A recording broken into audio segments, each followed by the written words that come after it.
आपका टैक्स से सरकार चल रहा है, आपका टैक्स से सबको दंखा दे रहा है, फिर भी आपको पैसा देना पड़ रहा है। तो ये पब्लिक, ये प्राइवेट सेक्टर हो गया, नॉट पब्लिक सेक्टर। गवर्नमेंट नहीं है, दुकान खोल के बैठा है सरकार। तो deceiving, by way of deceive, by way of deceive, ठग के उनसे 50% के आसपास ज्यादा पैसा ले रहा है। ये सरकार क्या माने, ये मुद्दा आज का नहीं है। आप नहीं बोलिएगा बीजेपी सरकार, पहले का सरकार भी सोचा नहीं है, कोई भी सरकार सोचता नहीं है, पब्लिक के लिए कोई भी नहीं है। Sufferings of the people public नहीं जानते हैं। नोट में दिखाएगा हम 1 नंबर पट्टादार से लिया था, दलील में दिखाएगा हम कालांतरी से लिया, तो 1 नंबर में कालांतरी का नाम हट गया। This is one part of the problem.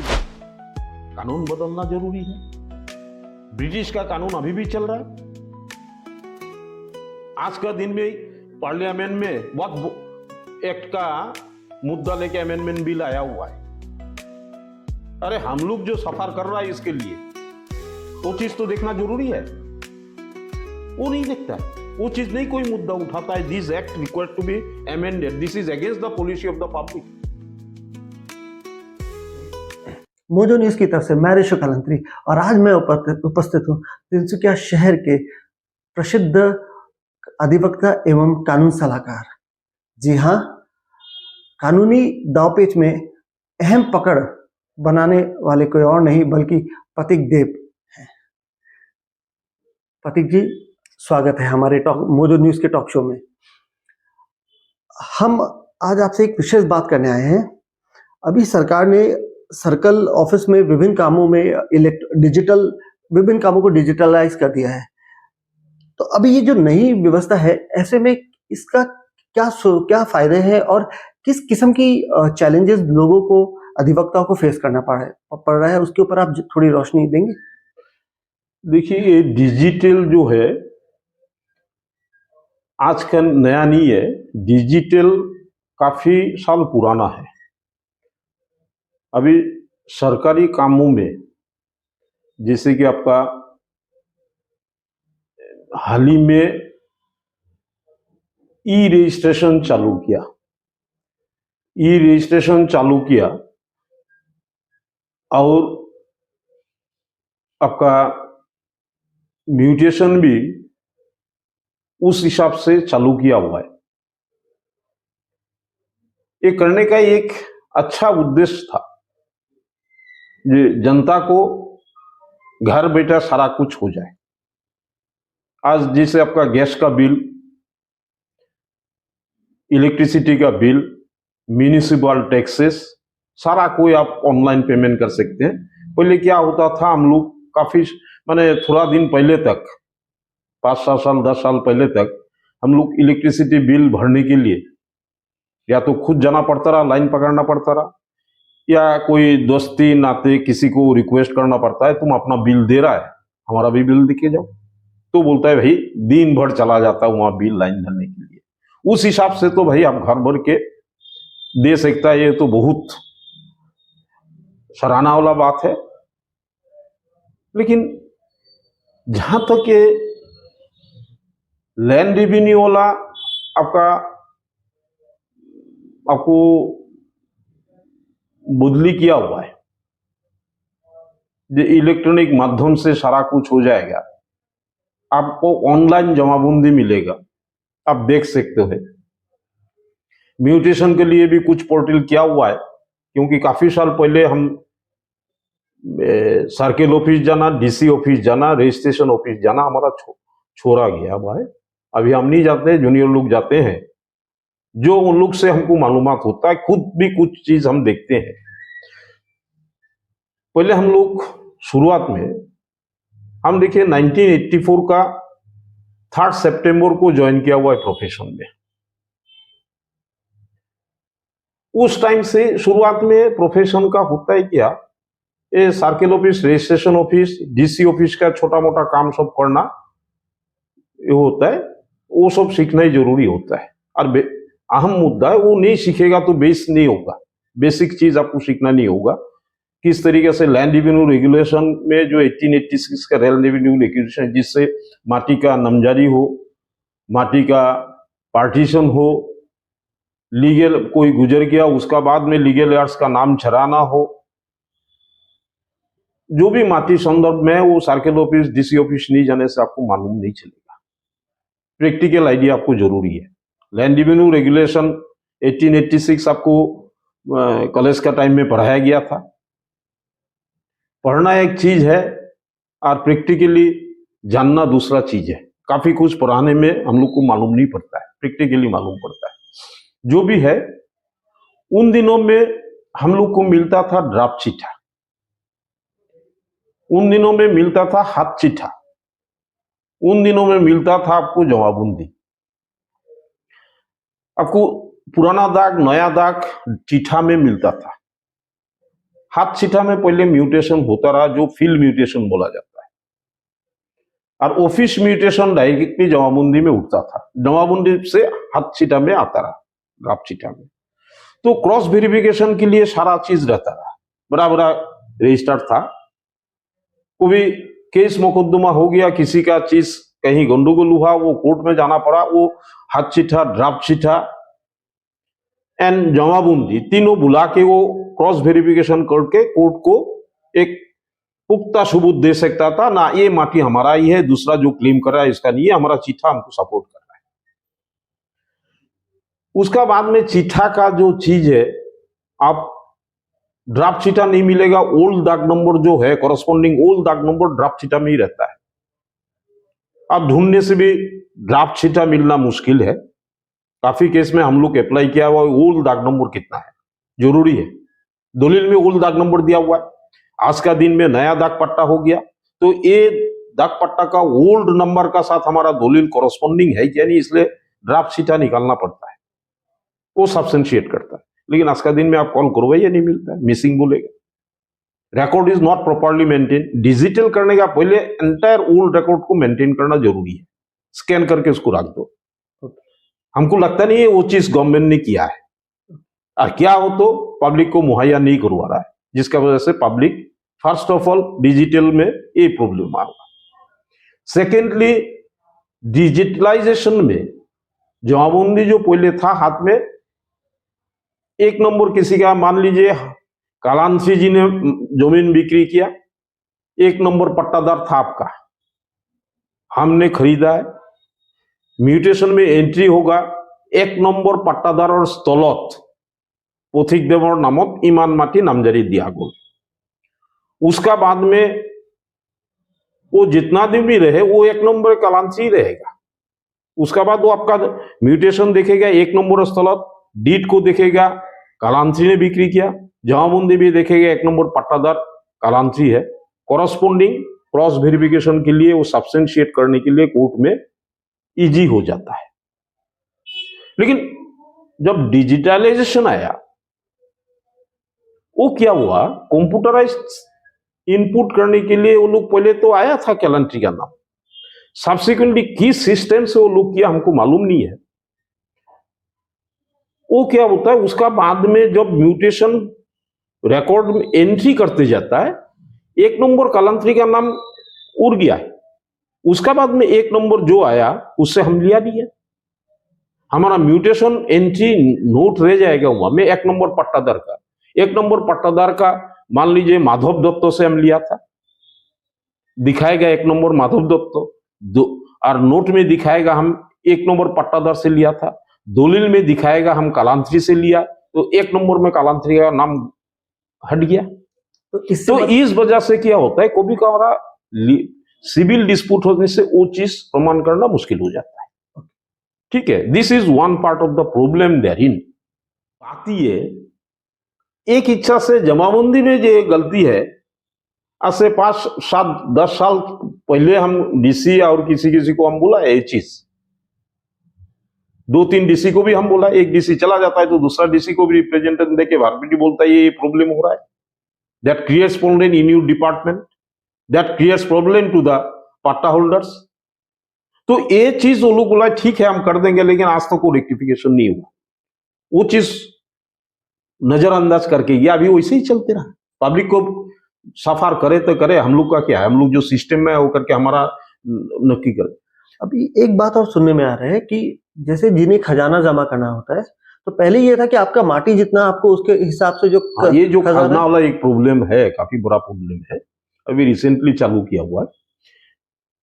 खजना वाला क्या होता था पहले, हम लोग, आपको भी मिला होगा, सबको को मिला है, हमारा मान लीजिए 1 बीघा जमीन है, उस पट्टा में 10 बीघा जमीन है, हम 1 बीघा जमीन खरीदा, बाजू वाला ने 1 बीघा खरीदा, तो हमारा मंडल ने वो 1 बीघा का 10 बीघा का पट्टा में किनार में देखिएगा स्थानीय कर और राजस्व 2 ठो कॉलम रहता है, ठीक है, रेवेन्यू एंड लोकल टैक्स। तो 2 कॉलम को कैलकुलेट करके टोटल कितना 1 बीघा 10 बीघा में आता है, उसको 10 से डिवाइड करके 1 बीघा कितना आएगा उस हिसाब से मंडल लोग लिख के देता रहा छोटा चीट में, उसका प्रोपोर्शनेट निकाल के, ओके, एग्जैक्ट निकाल जाता रहा। वो निकाल के आप मौजादार का पास जाइए, मौजादार उस हिसाब से आपका खजना ले लिया, जो खजना रसीद है लास्ट ईयर का रसीद देख के वो ले लेगा। अगर लैंड रेवेन्यू बढ़ गया प्रोपोर्शनेटली उसमें भी कैलकुलेट करके वो बढ़ा के वो ले लेता रहा। तो अभी बात ये है, ये अभी फिलहाल क्या हुआ सिस्टम, लास्ट साल भर नहीं हुआ, कुछ महीनों से ही हुआ है, एंटायर पट्टा का खजना रिकवरी कर लेता है। मान लो आपका पास 1 बीघा जमीन है और रिमेनिंग 9 बीघा जमीन पड़ा हुआ है, वो लोग का दादाजी का नाम में रहा, आपस में बंटवारा नहीं है, वो लोग ऐसे ही फेंक के रख दिया जमीन, नोबडी इज बोदरिंग टू पे द लैंड रेवेन्यू, तो उसका तो खजना काफी जम गया, लाखों रुपया जम गया, और आप तो रेगुलरली खजना देते गया। अभी जब जाइएगा आपको उसका जितना एरिया से पूरा पट्टा का ही आपको पेमेंट करने पड़ेगा, क्यों आप लास्ट ईयर भी उतना खजना दे के रखा है अपना 1 बीघा का, आपका क्लियर है, लेकिन इस साल जब जाइएगा वो उसको बोलता है हम तो क्लियर किया हुआ है, लास्ट ईयर भी हम दिया हुआ है, इस साल इतना ज्यादा कैसे हो जाएगा।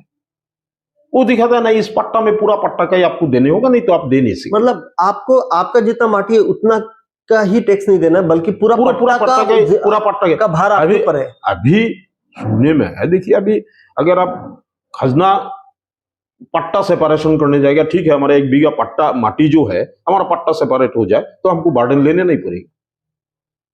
अभी ये भी सुनने में आता है, I am not concrete enough to that aspect, सुना बात बोलता है, अब जो पट्टा सेपरेशन करने जाएगा आपको एंटायर खजना पेमेंट करने होगा, अदरवाइज पट्टा सेपरेशन आपका प्रोसेस नहीं होगा, देन आप उस जगह में भी आप जा नहीं सकते। अच्छा, ये this way and that way, these are nothing but harassing the general public. तो आपको क्या लगता है कि ये जो कमी फिलहाल है, जिसको आप बोल रहे कि होपफुल है कि इसे rectify in the due course of time किया जाएगा, फिलहाल आपको क्या लग रहा है, जिस आपने काफी रोशनी डाली है विभिन्न चीजों पर, तो आपको लग रहा है क्या इससे आने वाले समय में लिटिगेशन बढ़ सकते हैं? देखिए लिटिगेशन तो बढ़ सकता है, अब बढ़ ही रहा है, लिटिगेशन बढ़ ही रहा है, बढ़ सकता है। काफी आदमी अभी खजना देने में हिचकिचा रहा है, बैकफुट में आ जाता है, भाई जब ठीक होगा हम करवाएंगे, अभी इतना रुपया कहां से देंगे, काफी आदमी इतना रुपया देने लायक नहीं है। आज का दिन में खजना ठीक है, पहले क्या था 20-30 रुपया का खजना होता रहा, ठीक है देंगे, इस साल नहीं दिया अगले साल देंगे, 5 साल जुड़ के 100 रुपया दे देना है, दे देंगे ना, खजना भी बढ़ गया, अभी खजना देने जाएगा तो और बर्डन होता है।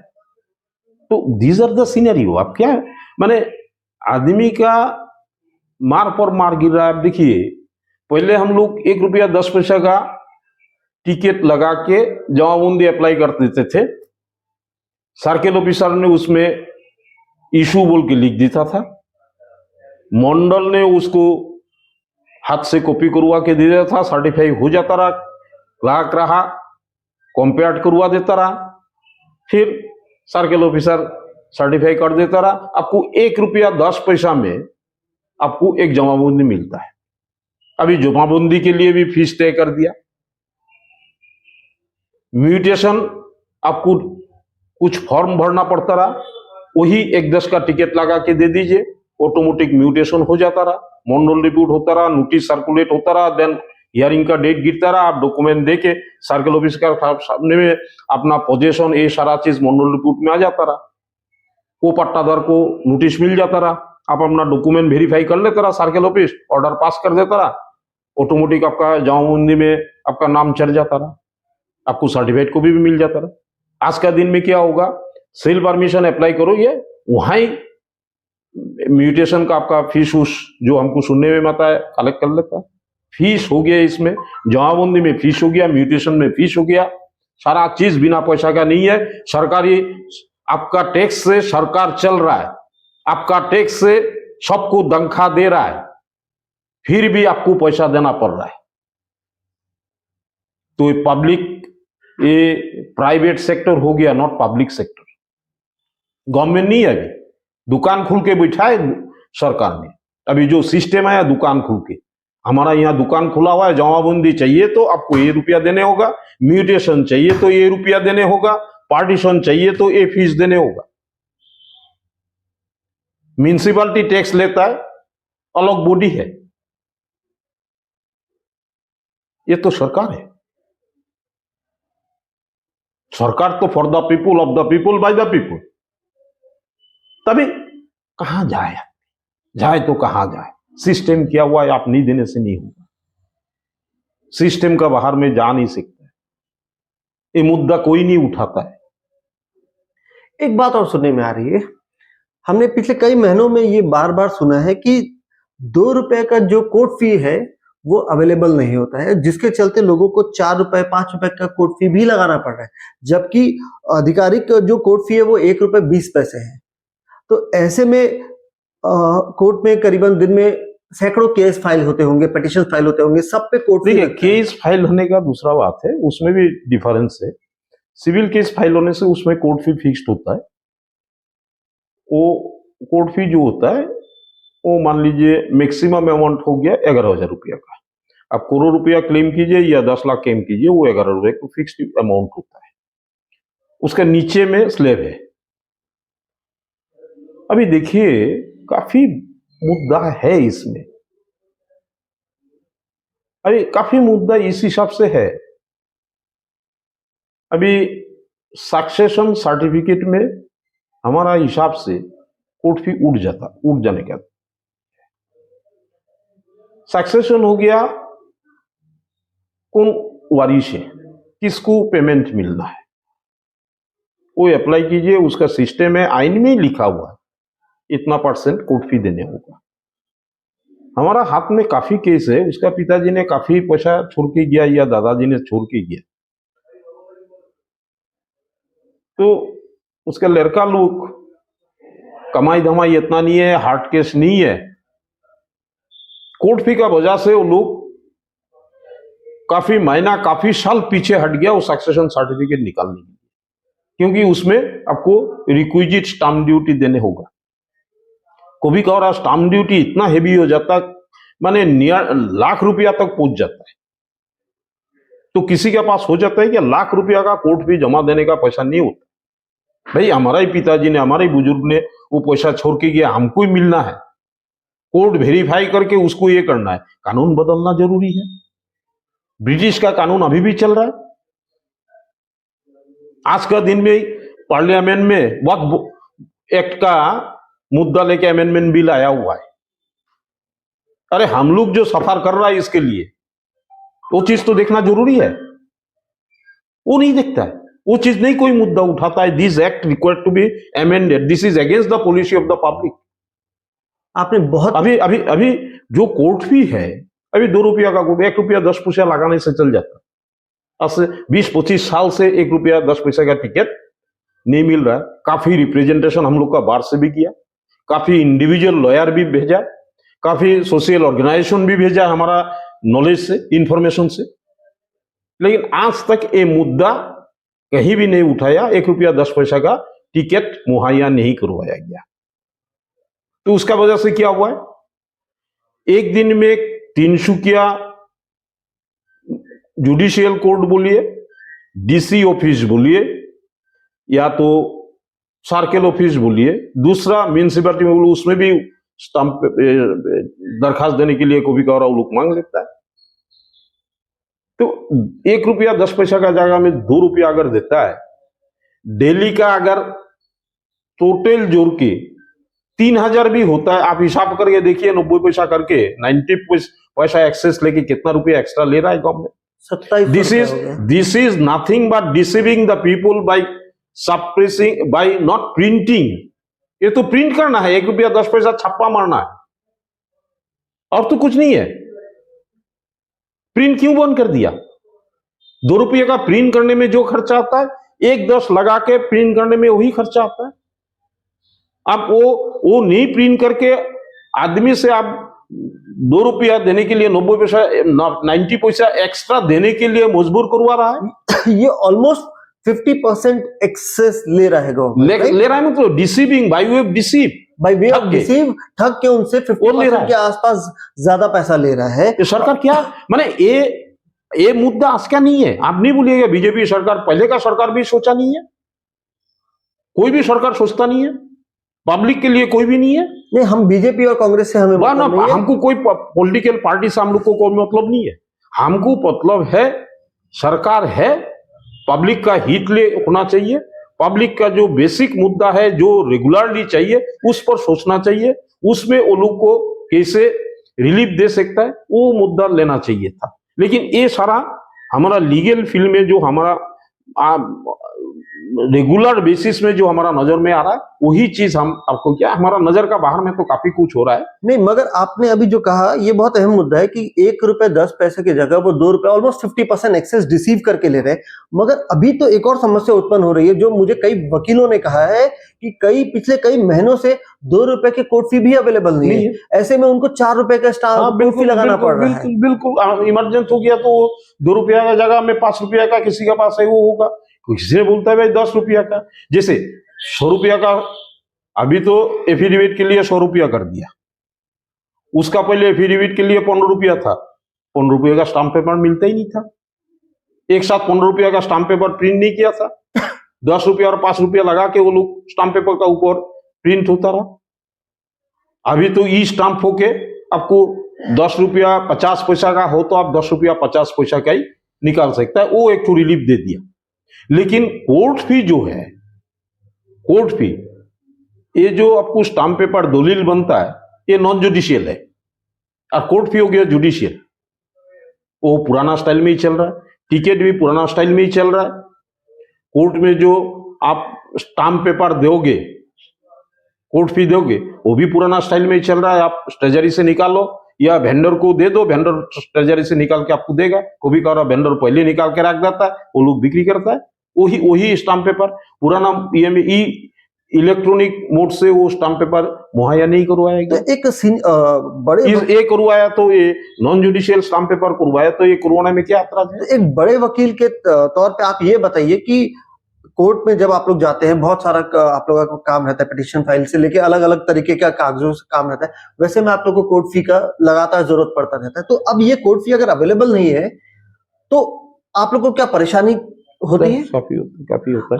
देखिए, हम एक बार तो बोलता, हम बड़ा वकील नहीं है, वकील ऑलवेज लर्नर है। हम अभी भी लर्निंग ये में ही है, बड़ा नहीं बना है। कभी भी हमारा हिसाब से कोई भी वकील बड़ा नहीं बन सकता है। I am a learner. तो जो भी है,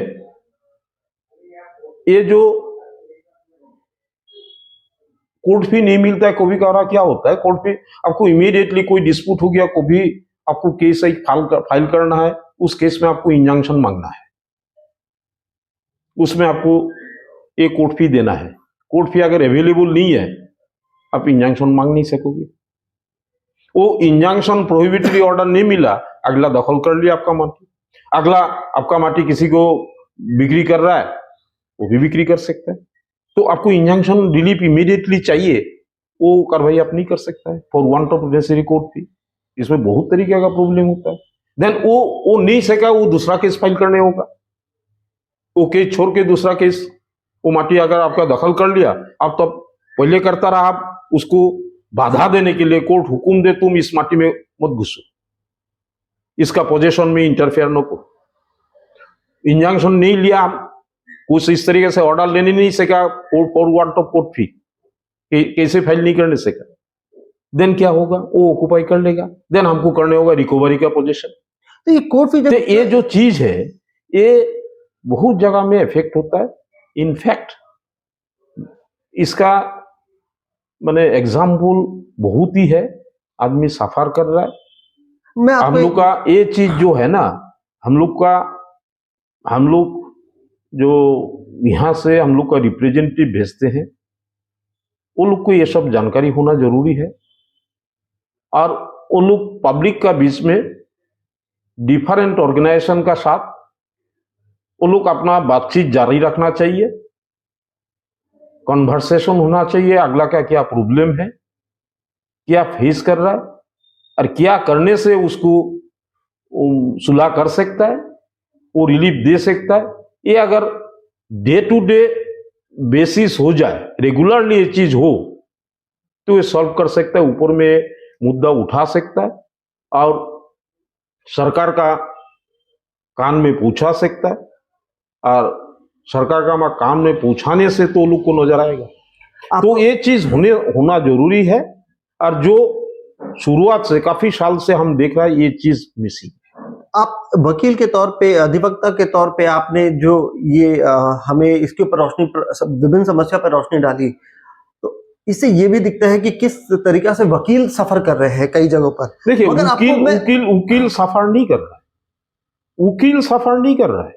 हम आज केस फाइल करेंगे तो अगला का बोलेंगे भाई हमको नहीं मिल रहा, आप जुगाड़ करके दीजिए स्टाम्प पेपर, कोर्ट फी निकाल के दीजिए।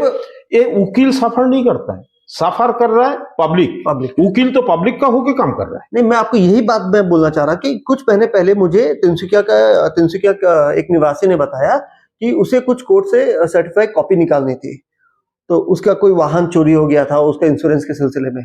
तो जब वो निकालने के लिए अप्लाई करने गया खुद से, तो उसे कहा गया था 2 रुपए के कुछ, उसको 40-50 रुपए के 2 रुपए के कोर्ट फी चाहिए थे, मगर वो 2 रुपए का कोर्ट फी उसको पूरे कोर्ट परिसर में कहीं नहीं मिला। देखिए, उसमें भी बात है, ये जो बात है ना, वो आपको ये देना पड़ता है,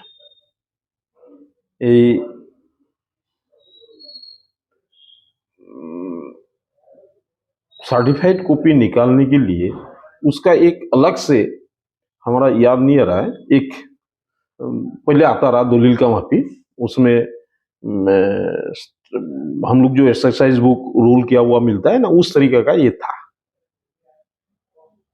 वो चीज आपका बंद हो गया, तो उसमें 75 पैसा का एक शीट मिलता रहा, तो 75 पैसा उसमें एक पन्ना का देना पड़ता रहा। और वो नहीं दिया तो आप एक पेपर में, पहले तो कार्टेज पेपर रहा, अभी कार्टेज पेपर उठ के व्हाइट शीट आ गया A4 साइज का, तो वो A4 साइज का जो पेपर है उसका ऊपर में 75 पैसा का टिकट लगा के आप दीजिए। जहां जहां सर्टिफाइड करेगा, सर्टिफाई करने के लिए वो उसका भी पन्ना का हिसाब है, इतना पन्ना में 1 रुपया 10 पैसा का इतना टिकट है। 75 पैसा भी नहीं मिलता है, 1 रुपया 10 पैसा भी नहीं मिलता है, 2 रुपया का। इसलिए अब जो बोला है आपको, किसी ने बोला है 35-40 ये 2 रुपया का देना है, तो उसको फोलियो बोलता है। कोर्ट मैंने सर्टिफाइड कॉपी लिखने के लिए फोलियो का ऊपर लिखता है, वो फोलियो होता है 75 पैसा का। वो फोलियो तो चला गया, उसका बाद 75 पैसा टिकट लगा के हम लोग देते थे, वो भी नहीं दिया, तो वो भी बंद हो गया। अभी 2 रुपया लगा के फोलियो देते हैं, तो 75 का पैसा का जगह में फोलियो 2 रुपया का। एक A4 साइज का पेपर निकालने के लिए उसे मिनिमम 15-20 पैसा लगता है वहां, तो 2 रुपया प्लस 20 पैसा 220 पैसा हो गया। मगर इसके साथ इस तरीके से देखिए, these are sufferings of the people. Public नहीं जानते हैं जो जानकारी है, इसीलिए पब्लिक रिप्रेजेंटेटिव जो है, पब्लिक का साथ ये दूसरा संस्थाओं का साथ, जो पब्लिक का साथ जुड़ा हुआ है, उन लोग का साथ अगर कन्वर्सेशन करें, मीटिंग करें, क्या प्रॉब्लम हो सकता है, क्या करने से पब्लिक का सफरिंग्स दूर हो सकता है, वो चीज अगर मुद्दा असेंबली में या पार्लियामेंट में ले जाए तो वो चीज सुधर सकता है। ये जो जमाबंदी का बात है, वो भी वो लोग वहां में रेक्टिफाई करवा सकता है, जिसको दे के वो सिस्टम बनवाया गया है, वो सिस्टम में भी सुधार लिया सकता है, सारा चीज सुधार लिया सकता है। लेकिन इसमें एक आदमी का पब्लिक सर्विस करने का एक सदिच्छा होने होगा, वो नहीं होने से वो कभी पब्लिक का पास नहीं जाएगा। पब्लिक का देखिए, पब्लिक को चावल रेशन दे दिया, वो दे दिया, this is not the relief given to them. किसी को आप हेल्प कर दिया, उसको हेल्प कर दिया तो उसको निकम्मा बनाया हमारा हिसाब से। उसको काम दीजिए, काम मुहैया कीजिए, काम करके वो खाए, वो सुस्त रहेगा। आप जितना दिन बैठा रहेगा, हम लोग, हमारा पिताजी को हम लोग बोलता था, पिताजी हम लोग को बोला भाई हमको काम करने तो और ज्यादा दिन रहेगा। ही सर्वाइव्ड अबाउट 90 years। हम भी अभी 14-15 घंटा काम करते हैं। I am at the age of 67। तो हम जितना काम करेंगे उतना ही हमारा फिजिकली फिट रहेगा। कल हमको हमारा बेटी बोलेगा भाई पिताजी काफी साल काम कर लिया, अभी आप बैठ के कमाइए, हम अगर और 15 साल बचना है, हम अगला 5 साल में हम बीमारी हो जाएंगे। तो ये जो मुहैया करवा रहा है वो लोग को निकम्मा नहीं बीमारी भी बना रहा है। बहुत अहम बातें। चलिए, आपने जो समय दिया उसके लिए धन्यवाद। और अभी सुनने में आया है कि 9 तारीख को तिनसुकिया बार एसोसिएशन का चुनाव है, जिसमें आप अध्यक्ष पद के लिए एक उम्मीदवार है। हमारी तरफ से बहुत बहुत देखिए, उम्मीदवार का बात नहीं है, काफी लोग ने हमको बोला है जब आप भी नॉमिनेशन भर दीजिए, वो लोग की नॉमिनेशन लिख के हमको बोला है सही कर दीजिए। वो लोग को चेहरा देख के हम सही कर दिया। हमको तो कतई लड़ने का इच्छा नहीं है। बहुत अच्छा कैंडिडेट है, काबिल कैंडिडेट है, उसका सामने में तो हम कुछ नहीं है। तो जो काम करेगा उसको वो हम सबको बधाई देते हैं। जो कैंडिडेट हुआ है सबको हम ऊपर से बोलते हैं सब कोई जीते। मुझे न्यूज़ की तरफ से आपको बहुत शुभकामनाएं। धन्यवाद। तो ये है तिनसुकिया के प्रसिद्ध अधिवक्ता। इनका करियर करीबन लगभग 30 साल से ऊपर का है और इनका एक बहुत बड़ा नाम है, क्योंकि इनके यहाँ लोगों को सही मायने में मदद मिलती है, कानूनी मदद मिलती है। इन्होंने प्रतीक देव ने हमें अभी जो नई व्यवस्था लाई गई है उसमें आ रही चुनौतियों और परेशानियों के बारे में हमें बताया है। हम उम्मीद करते हैं कि इनकी आवाज आसाम सरकार में बैठे वो लोग जो पॉलिसी बनाते हैं या जिनके हस्तक्षेप से सुधार आ सकता है, वे इसे सुने और इस पर अमल करें।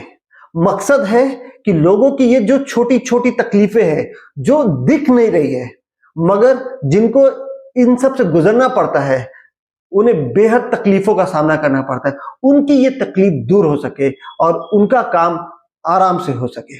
तभी असली सही मायने में कहा जा सकता है कि लोगों के लिए परेशानियों को की तकलीफों को दूर किया गया है और उनको एक अच्छी बेहतर जिंदगी प्रदान करवाने में हम एक सक्षम कदम, सरकार की तरफ से एक सक्षम कदम उठाया गया।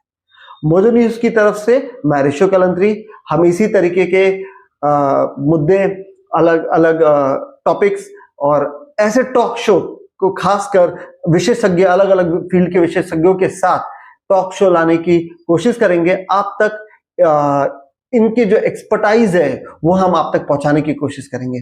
देखते रहिए मोजो न्यूज। धन्यवाद।